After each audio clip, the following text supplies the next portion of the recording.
डाली बाहर पोक।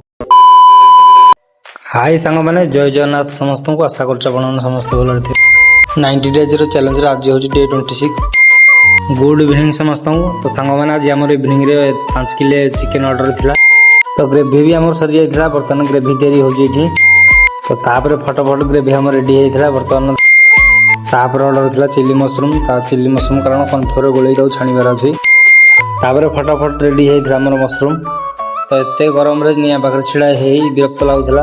तो तापर किसी समय ऑर्डर आसी नाला। तो मुझे पवन खाया तौक आसती तौक आसी देखे तो अंकल मैंने सब बस ताश खेलुंट। मोर भी इच्छा होता खेला मत आसेनी। तापर आम रुटी करवा अभियान स्टार्ट होता कारण 23 रुटी ऑर्डर थिला। तो ये अल्प किसी रुटी रेडी होगी कि सेका है।